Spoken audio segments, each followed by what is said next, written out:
Welcome to the Old Capital Real Estate Investing Podcast with Michael Becker and Paul Peebles.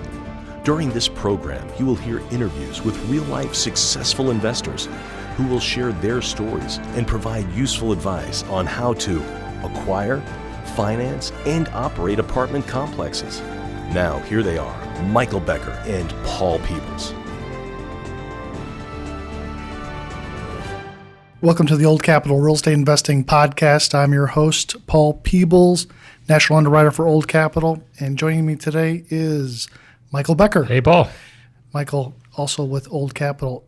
And also James Eng with Old Capital. Hey, James. Good afternoon, Paul. So in the podcast today, we have a treat, somebody that knows property taxes inside and out and has been an advocate for property owners and ownership groups for a number of years, and he actually is the person in his group helps people try to negotiate with the county to try to get lower property taxes on your investment. So in 2015, his group, which is Cantrell McCulloch, they represented over $14 billion in commercial property assessments, resulting in a tax savings to clients of over $32 million, and that is fantastic. So in the podcast today, we have Mark Cantrell. Mark, how are you? Good. Thank you, Paul. And so I'm going to kick it off a little bit to James, and we're going to talk a little bit about savings on properties. Great. Thanks, Paul. Really today, the format's we're going to start broad and really talk about property taxes in general in Texas, and then also talk about your firm specifically, and then also maybe get into some case studies and some specifics to multifamily. So just to kick it off, how are property taxes determined here in Texas, and then when are they actually paid? Okay, good question. Each year, the Texas different 254 counties, the central appraisal districts, have to assess value. They're charged with assessing value at 100% of real estate market value. And so the tax assessments are based on the value as of January 1 of each year. Okay. So once they determine the assessed value, what's sort of the next step in that process? Well, tax statements are generally mailed out the first week or 2 weeks of October of each year after the tax values are set in the summer during the normal protest period in May, June, and July.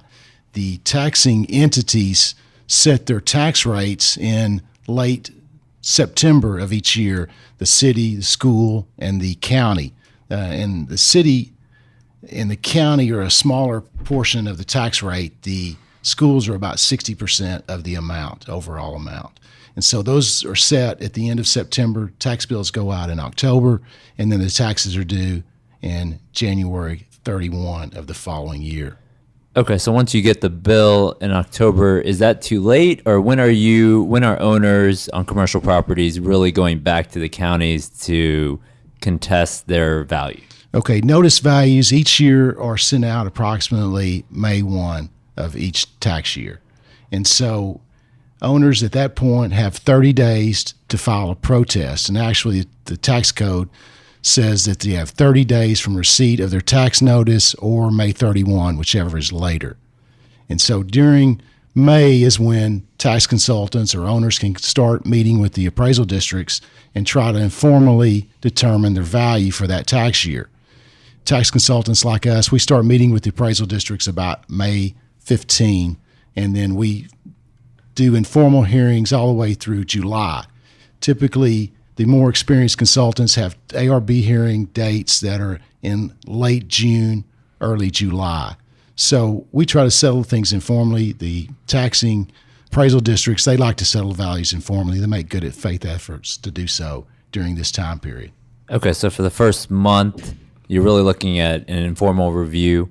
And then if you guys can't come to an agreement at that point, I guess, can you explain what happens then? So that's sort of step one is the informal hearing. Step two is what? Correct, James. The step one, informal, and then once you file the protest, either yourself or with a consultant, then you're scheduled an ARB hearing, which is an appraisal review board hearing date. And that's a formal hearing where you go in, and typically those dates are in June and early July.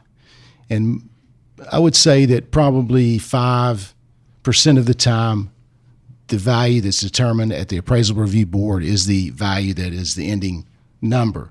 But if you're not satisfied with your appraisal review board hearing, which can often be the case if you have a bad board at that time. Each county is different. Some boards are known for being a little more on top of things. Some boards, sometimes you really have difficulty having any success. And so if you're not happy with your appraisal review board value, then you can go a step further and go to litigation. So once you have an appraisal review board hearing, the value is determined. Once you get the board order from the ARB, you have 60 days to decide if you want to file litigation. Okay. So informal hearing, the ARB, and then litigation. And then what percentage would you say gets settled at the informal versus the ARB versus litigation? Yeah, that's a good question. On your I would say probably 90% of the time we settle values informally. Probably 5% of the time the ARB ruling is a good value. And then probably 5% of the time we do litigation. Also, an alternative to litigation is arbitration. It's binding arbitration. You have to file for application for binding arbitration. You have a 45-day window. Litigation is a 60-day window. But arbitration, I think, is going to be something that is going to take off going forward because they've tweaked the rules a little bit and it's made it easier to do binding arbitration. The value of the property has to be $3 million or less. That's the catch.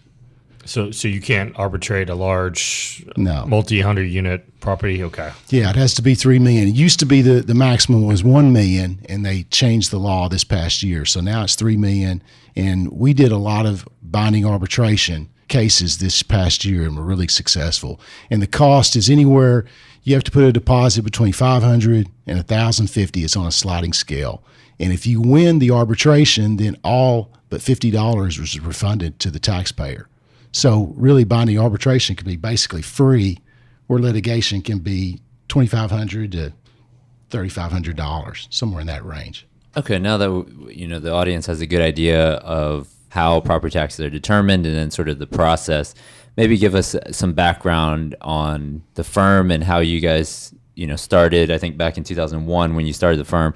How did you sort of get into the business, and why did you get into this business, and what do you guys do sort of day to day? Let's maybe talk about some of that. Okay, good. James, in 2001, I was a broker, started in 84, and was doing apartment brokerage for quite a few years. And so over the years, I started handling a few tax cases for clients, really kind of a loss leader as a handful of cases, and we would go down to appraisal districts and argue value. And so we did a little bit of research, my brother and I, and then we realized there was really a need for a small firm that really specialized in apartment brokerage. And so that's when we decided, hey, I think we need to look into this. And so we met with the appraisal district in Dallas and got a few names of potential partners that we could get with and start a firm. And so Bobby McCulloch is one of the three names that we were given, and he was an old fraternity brother of mine in college at Baylor. And so it was kind of interesting. I hadn't kept up with him in the last 10 or 15 years. And so we talked with Bobby, and we knew immediately that he was the guy that we wanted to partner with and start a firm. Okay, so when you guys started in 2001, really how did you go about starting the business in terms of understanding taxes and then also getting to work with owners, right? Maybe tell us about some of the advantage when you walk in, whether it's an informal hearing or an ARB, when you guys walk in compared to just an owner. What type of knowledge are you bringing to the table, and what type of value do you bring at that point? Okay, the real key is when we started the firm with Bobby, and he is arguably I would really say he's arguably the best tax consultant in the state of Texas. And so we immediately got Bobby's experience and knowledge about the business and realized that we knew very, very little about property taxes. And so Bobby ran with it. We started with 0 properties.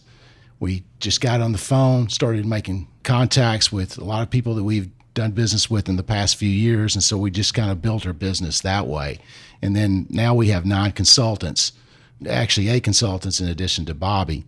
And so we just grew the business with Bobby's expertise and knowing the process, understanding the business, and we've really leveraged basically off of Bobby. He's an amazing consultant. So when someone engages you guys, how do you typically charge for your services? Maybe kind of walk everyone through that. Okay, we're typically 100% contingency based or performance fee based. For larger properties, we'll have a maximum fee per property, and it kind of depends on the number of properties the client has and the size of those properties. But we charge a real minimal performance-based fee, and like I said, we a lot of times cap that fee, and the fee arrangement's got to work for both us and the owner. I mean, we don't expect to get a ton of money every year because in apartments, a lot of times they get reassessed every year. And so owners need someone like us. I tell people all the time, we're kind of like a necessary evil. And so we do not want to gouge our owners and clients with excessive fees because it's got to work for both of us. We're in this for a long-term relationship. And then when you go out and litigate, so you have a performance-based fee on a contingency base, and Yes. it'll be capped for most scenarios. And then when you go out and litigate, are there additional fees with litigation as well? Yeah, that's a good question. This sometimes is confusing to people. The attorneys that we suggest they consider using, they actually are engaged by the owner. We do not engage the attorney. That's against the law. So the owners are the ones that engage the attorney. And so that cost is addition to what our fee structure is. But we've negotiated several attorneys. We do a lot of business with them. So we've negotiated a kind of a bulk fee arrangement, so to speak. And so they get a benefit for that. And then we like to ask our attorneys to do the procedural work is all we expect them to do. And then we handle all the negotiations, the research, and so forth during the litigation process. Got it. Maybe now's a good time. Do you have maybe a recent success story on one of the properties you guys have gone out and protested taxes on, in 2016 or last year maybe even? Sure, there's a lot of different examples. One that kind of comes to mind that Bobby handled himself. It was a sale of a property in December of 2015. It was about 1,200 units in northeast Dallas. And the purchase price of the property was about 53% greater than the 2015 assessment. So obviously the owner of the property was really nervous about what his taxes were going to be. So the following May, the appraisal district, like we expected, caught the transaction, increased the tax assessment by 50%, which was actually about $18.3 million Wow. in additional value. And so we filed a protest based on unequal appraisal. So when we went to the appraisal review board hearing, we withdrew a market value approach, did an unequal appraisal protest. It's actually referenced in Code 4226. And it says that if the property grossly exceeds the median value of the comparable properties appropriately adjusted, then the appraisal district board should grant the value based on unequal appraisal. And so we were successful. They reduced the value down to $40,500,000 roughly, which was about 72% of the sale price. Now, this was done at the appraisal review board hearing, which is typically not the case in Dallas County. Typically, you have to litigate when you have an unequal appraisal protest. But this scenario, the appraisal review board agreed with our analysis, our approach, our research, and we didn't have to litigate, no costs associated with that. So it was a really good success story. So maybe that's you brought up the unequal value. Maybe that's a good time. So what are the different methodologies you can go in and argue with the appraisal review boards in Texas to try to get the values down? So you mentioned that if my property is similar property to my neighbors down the street, but I'm taxed at a much higher rate than what they are, or assessed at a much higher value than what they are, it's unequal. What other options are there out there for you guys to go attack these values? That's a good question. The majority of the time, we settle values based on the income approach. So you take the profit and loss statement, the rent roll, do analysis, use some of the assumptions that the appraisal district provides that they're using, and you try to stipulate what is in favor of the client, what you can use and what you don't want to use. And we typically settle the values informally using profit and loss income approach. And that's kind of standard now. In the market we're in now with so many sales, a lot of times you don't even want to show them your profit and loss statement. You don't want you don't want them seeing the numbers. So you withdraw your market value approach and you protest strictly on unequal appraisal. Now, also the other approaches are the cost approach, and that's usually used the first year or two that a property is built, and you really can't get the appraisal district off that value The cost approach is what is going to be the value first 2 years. Third year, they start using the income approach. Then you have an opportunity to have a chance of getting a reduction. And then the other approach is the sales approach, which in this market, this cycle, we don't want to use the sales approach at all now. The appraisal district will bring up sales, but again, we don't want to use the sales approach. We do unequal appraisal. So what stops some of these counties from just, on that purchase, if let's say 3 apartments on that block traded, can't they just raise all 3 at the same time? And so it's not unequal anymore. I mean, what keeps them from doing that the next year after you've been successful after the first year? Well, there's so many properties. Like if it's in Dallas County, there's so many apartment complexes, and there's an IMA area that the appraisal districts use. It's a improvement market area. And so there'll be 40, 50, 60 properties in an IMA. So we analyze the values of the IMA. If there's 3 properties that recently sold nearby, there is a lot more other properties in the IMA that we can use to base our value on. And the properties that recently sold, when we litigate, we think those should be considered separately because they're sales and they're also going to be litigated. So you don't really use those values to determine your unequal approach. Okay, so there's a big enough sample pool across, especially Dallas County and some of these larger counties that we have. So no, that's great. I mean, is there anything? I mean, sometimes we'll have people I've seen in panels where the appraisal districts have requested information from owners. Is that required? Do the owners have to submit anything to the appraisal district throughout the? No. Okay. We're a non-disclosure state. Okay. They look like their official request and that you have to provide the information, but you don't want to provide any information. It's not necessary at all. Okay, so the owners would only provide information that would be beneficial to on their behalf to the appraisal district during this tax review time. Correct. Okay. So how are they coming up? Are they basing it on just estimates to come up if let's say they come after you with the income approach?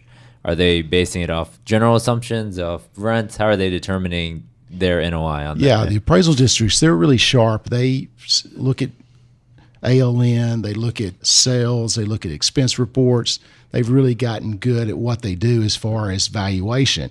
And what we do is we request their information, how they're looking at the property, and that's a key component. We want to get their assumptions, and then we take a look at our property and see what angle or what ways that we can go in and argue for a lower value. And so once we see their numbers, they have to do mass appraisals, so they can't get as specific as we are. And so we can take a little smaller approach. We can take it by the subject property, what certain things that it has that are different or unique to the market, and we really bring that out and try to get the appraisal district to see the value based on what this specific property is, not the mass appraisal approach. Okay. Are there any specifics for multifamily owners in that regards? Like, is there anything that an owner has been able to provide to you that has helped them lower their tax assessed value in the previous years? Now, that's really a good question. This is one thing that I'm always talking to our consultants about, to try to encourage the owners to provide us all the pertinent information that they can that could be used to negotiate a lower value. And I'll give you some specifics. Always I tell owners, if they'll always get us the profit and loss statement, the rent rolls to us early in the year, that way we have ample time to really work the file. And then we ask for, when we send the letter of request in January, we ask for information like roof problems, if they've got any photos of deferred maintenance, if they've got any photos of roof damage, fire damage, foundation problems, maybe have some down units that we can't see when we drive the property, anything that's on the interior that we can't see from driving it, we really want to know that information. If they got bids or reports, code violations, crime information, anything like that is really helpful. Photos are really good when you go in front of the board, or even when you're sitting there informally, you show photos. It really makes a difference when you're talking to that appraiser, because they don't have the knowledge or the ability to go out and look at these deals. There's just so many properties, they just can't be expected to do that. So if you can provide them information to put in their file, they'll work with you.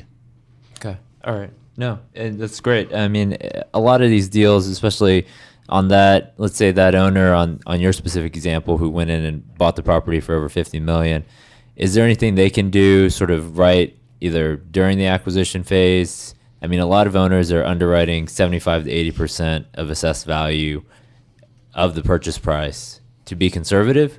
I mean, but what is your recommendation on that? And how do you, some of these new owners, when they first buy the property in the first year, if they get hit with a large assessment, any recommendations to them? Well, they need to have a really good tax consultant helping them when they're looking to buy a property. That is not too soon to start, because then they can get an indication of what is realistic going forward with the valuation for the taxes. And so if the client will look at the property and take a look at the comparables, they can determine really what the range of value will be the following year and even 2 years. Okay. And so a good consultant can just look at the comparable properties, do the appropriate adjustments for rents and age, and really determine a pretty tight range of what that property will likely be assessed for the following year.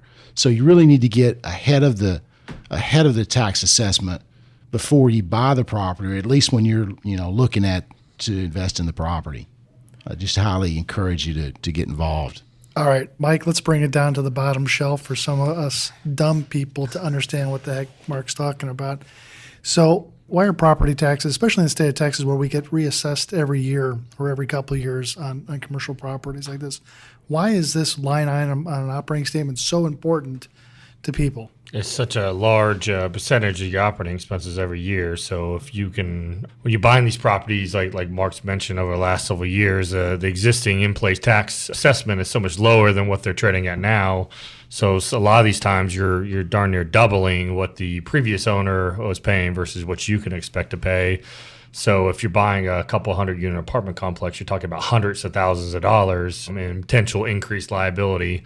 So it's just a big line item on your operating expenses. It really moves the needle quite a bit. So if you can come in and save 5, 10, 15% off of what you got assessed at, I mean, you're talking tens and tens of thousands of dollars.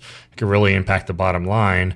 And not only that, it also, again, impact your valuation when you go out and try to sell it. If the values, your tax amount is much, much higher.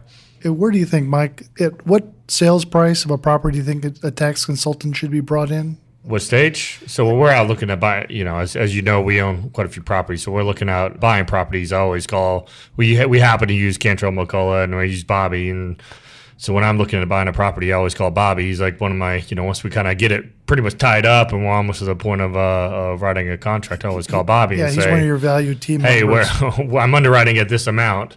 Am I underwriting too conservative, too aggressive, et cetera? And we typically have been using rule of thumb. James was saying 75 to 80.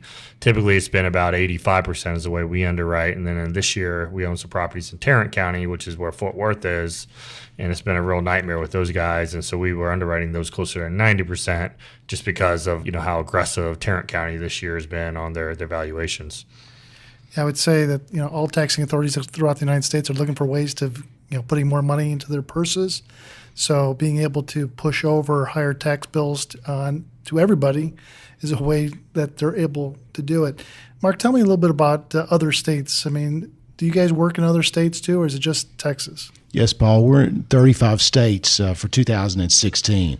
Wow. We started in Dallas. We have an office in Houston, but we work properties really in almost every state that there's property taxes consultant is needed. Not all states have high property taxes like Texas. We don't have an income tax in Texas, and so that's one of the reasons why the property tax is so high. So here in Florida, it's a real problem. It's the same way as it is in Texas. And Mike, give us another example on property taxes on a multifamily property. And let's just use a $10 million acquisition price. What are property taxes? What do people usually have to pay on property taxes? It depends from city to city and taxing authority and county to county. But typically in Texas, you're talking 2.2, 2.3% on the low end, upwards of 3%, and depending where it is, maybe sometimes higher of the valuation. So, I mean, if you have 2.5% of $10 million, it's $250,000. Right. So, I mean, it's a material amount of money. And so then if you don't have a group like Cantrell, come in, they could automatically hit the tilt button on the machine. It could go from $225 up to $300,000-$400,000 without having a group like Cantrell to help you fight that line item tax piece. Yeah. I had a question, Mark, as just out of curiosity. So we, on all our portfolio, we protest every year and we litigate a good chunk of them every year. Are there certain commercial owners that own, sizable multifamily properties that just don't litigate or don't protest at all? I mean, is there a percentage of that out there? Yeah, it's shocking that still some people think litigation, is a nasty word, and I understand that. But in property tax, that's just one of the 3 steps. It's a very integral part of the process. Most astute owners, they realize that you do have to do litigation. And it's just the owners that maybe are from out of state that are unfamiliar with their tax code. A lot of times, California buyers especially, they think that you pay taxes based on what you pay for the property. That's what the code is out in California. And so they don't realize that there's a way to get the valuation down and save them a lot of money. That's one of the things that I've seen that a lot of times, and also other owners, and they could be a small owner, small entrepreneur. They think you pay property taxes based on what their perceived value of the property is. Maybe what a broker just told them on a broker's opinion of value. They tell them it's worth $8 million and there's tax assessments $5 million.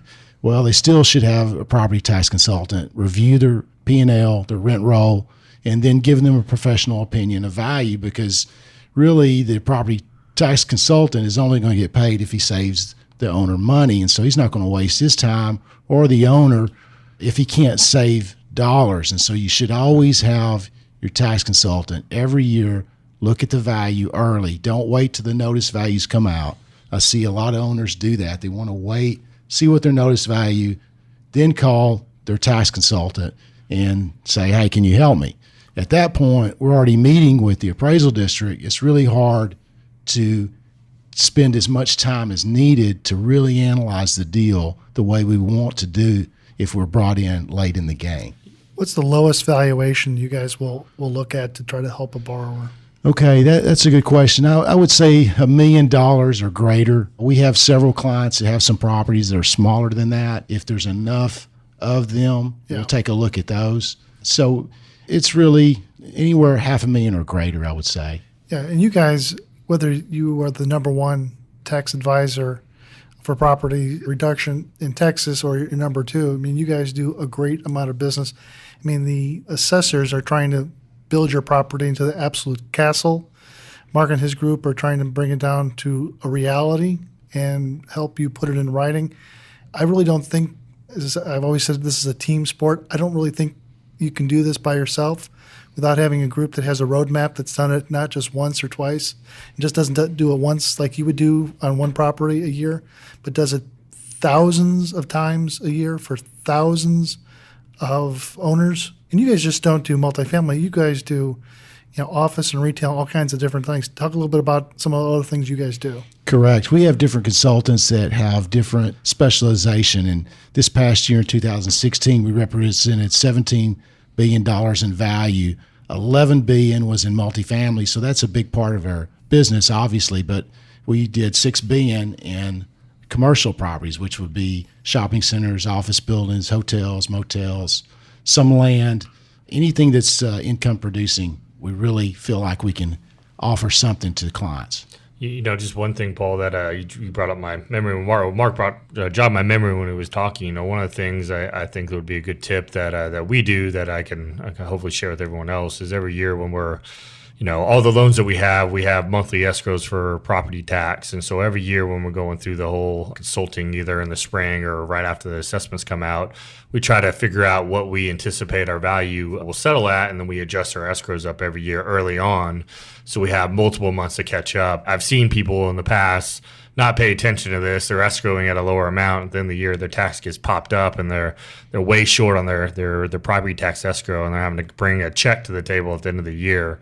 So that's one thing that we try to do on all our properties early on, is make sure we can properly adjust our escrows and prepare for the pending tax bill in January when it's due. Yeah, that's good. This past year in Dallas County, the notice values increased about 26%. And then the final values were settled around 15%. So there was a 15% increase over the overall market in multifamily. And in commercial, it was a little bit less than that. But like your point is, if you don't have your escrows correct, and at the end of the year you have a 15% increase in your taxes, that can be a real difficult thing when you have to really write a check at the end of the year, or you really reduce your cash distributions, and it's not very fun. So you need to really watch that, and that's smart that you do that. Well, thank you. Yeah. I mean, we see a lot of owners that don't necessarily do that and understand that these taxes are increasing each year. No matter how good your consultant is, you're looking at increases probably in the next few years unless something changes. Yeah, I definitely think the point is that we definitely want to get across to everyone is that this is a very large line item on everyone's operating expenses. And it's something that in Texas in particular, you need to fight every year. And it's a big focus for everybody. And if you don't stay on top of it, you don't have professional help, it can come back and bite you and really impact your operations going forward and decrease the amount of operating cash that you have set aside to put back into your property and or just pay distributions to your investors. So it's definitely something that, when we own properties, we focus quite a bit on and encourage everyone to make sure they have proper advice and proper consultants when they're out there operating a property. And how do these jurisdictions get all this information on? I mean, you talked about ALN. Do they have CoStar? I thought this was a non-disclosure state. And that was kind of a big thing when CoStar started selling to the appraisal district. But they subscribe to CoStar. They have ALN. But you guys able to look off their sheet on what they have decided, how they have formulated their opinion of valuation. Yeah, that's key. And so if an owner does it themselves, they a lot of times don't understand that part of the process. And that's really key to know and understand what the appraisal district, how they're looking at the property and how they're viewing it. So before we go in, we also look at CoStar and we'll determine what they are seeing and how they're basing their value and what is really happening at the property and maybe what is really happening at some of the comps that CoStar may not know or may not have readily available. So that's important to know. But the appraisal district, they're pretty sharp. They subscribe to all the information that they need to mass appraise. Yeah, in other states like California, as we talked about before, they're a full disclosure state. So everyone knows what you paid for the property. It's a public record. Here in the state of Texas, it's not. Correct. It's supposed to be kept on the downside, that people are not supposed to discuss that, talk a little bit about it. It's not anybody's opinion. That's how it's been done for the last 150, 200 years. So these groups that are formulating these valuations have to get that information by other means. Correct. So the appraisal district has to show basically their hand, their cards first, and then you can sort of pick it apart from there. It sounds like. That's why I say owners that wait to determine if they should file a protest based after they get their notice value and maybe they're happy with their notice value and they don't want to protest that year. They should still let us look at it because we may see something, the way the appraisal district's looking at it, that's changed on their specific property. And so we may see an angle that can help them still save money, even if the value didn't change or even if they are happy with the value noticed. Okay. So when people want to work with you, what do they need to bring to you? What's your checklist? What's the top 3 or 4 things that they need to bring to you? Okay, they always have to provide us with a year-end operating statement, P&L statement, some kind of operating statement, and then a year-end or a January 1 rent roll.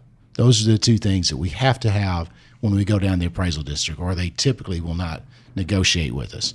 Now, sometimes, like I said earlier, we do not show them a P&L statement or a rent roll, and we'll withdraw a market value protest, or we'll just go directly to the ARB board. We do not want to negotiate with them informally because it could cause the property owner to have a higher assessment the following year. So we try to keep certain things, that's between us and the owner. We do not have to provide that. We can get around that. We can file litigation or we can go to the ARB hearing. You don't always have to show them all the information.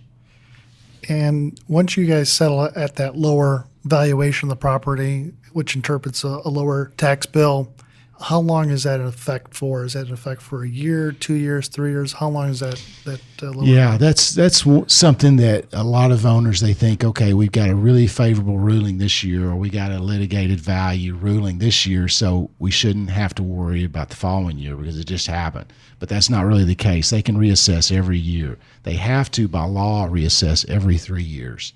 but oftentimes they reassess every year based on sales, based on market data that they receive, and so they mass appraise. And so they may hit your property several years in a row, and then they may not hit it for a year or two. Can they move it up like 10% from one year to the next? Yeah, there's no cap on commercial property. In residential, there's a 10% cap, but in commercial property, there is no cap. So they can increase it 50%, just like they did on this success story I was telling you about on that sale. They increased it 53%. Wow. They can do that. Yeah, I can tell you firsthand they can do that. It's not fun when they do that. 50% happened to me this year in Tarrant County. So they're quick to bring it up, but slow to bring it down, I'm Yeah, sure, once yeah. the market. I mean, back in 08 and 09, anything different or any takeaways from sort of that period or that downturn in the market? Were appraisal districts slower to bring their values down from the sort of peaks of 07? Yeah, it was similar in 06, 07, a lot of sales, a lot of high prices in relation to the assessments. The appraisal districts were kind of sleepy. They were really behind on the values, and so it was a big catch-up. And so there was really a lot of increases, rapid increases, kind of like we're seeing now. And then when the market corrected, when the financial collapse happened, it really wiped out a lot of, the financing kind of went away there for a while, so it really affected the values. And the appraisal districts are always reluctant to give up value and reduce it below the prior year. That's a thing that they really do not like to do. But if the P&L and the income statement and the rent roll warrant a reduction, they have to give it to you. So maybe in 2009, 2010, you walk in with the sales contract and show them. Yeah, at times we at were that able time. to do that. Right. Of course, a lot of times they don't like us showing them sales when we don't want them to see the sales when they're going up. Right. But that's just the way it works. That's the thing too. I just noticed that on a couple of our properties, it seemed like the county was just coming out with such a ridiculously high number because they knew we just sold the property. Yeah. Because when they settle with you, they force you as a condition of settlement to show your purchase statement. Yeah. At closing, so they capture that data in their system. Is that something you saw as a pervasive thing over the last couple of years? Yeah, that's very common. They see the note amount, the amount on the deed of trust, and we tell our clients to ask the lender's attorney not to include the amount on the deed of trust of the note, because that provides a little more of an educated guess for the appraisal district to get a higher value. And we always tell clients or prospective clients that we don't charge to get the value down to a purchase price, and no consultant should charge for that. So if the appraisal district guess is high, you have a closing statement, you can take it in yourself and get the value lower. You shouldn't have a consultant or anyone charge you for that. They should only charge you for what they get it below the purchase price. And anything else that, I know there's a couple other things you're working on, anything else about property taxes that our audience should know about coming up maybe in the next year or two, whether it's in Texas or throughout the U.S.? Well, mainly our business is in Texas. We're in 35 states, but the vast majority is in Texas. So I like to kind of keep it to that. I think you're going to see tax rates slide down just a little bit. In Austin, you've already seen some reduction. They've gone down about 10% in the last 3 years. They're one of the few cities that have had a significant reduction. Dallas had a little bit of reduction, very slight. Fort Worth, very slight.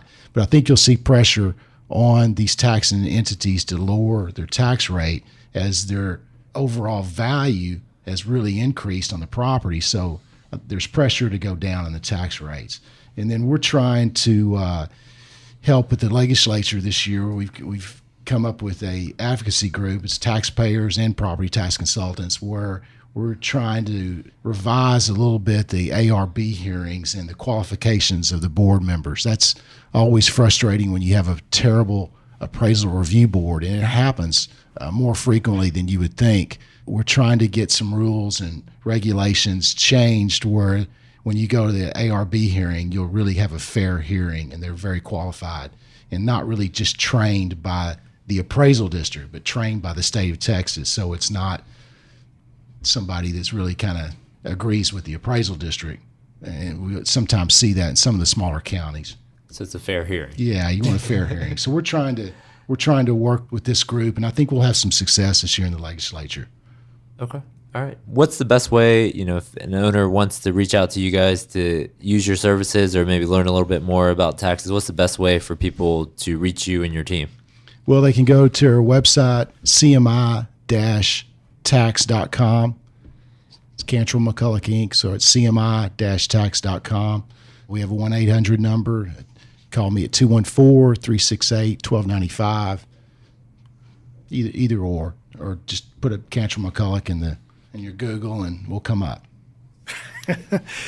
Yes, you will, because you guys do a fantastic job. We've had a lot of clients use your services, and they have saved a ton of money, and so we definitely recommend Mark and his group.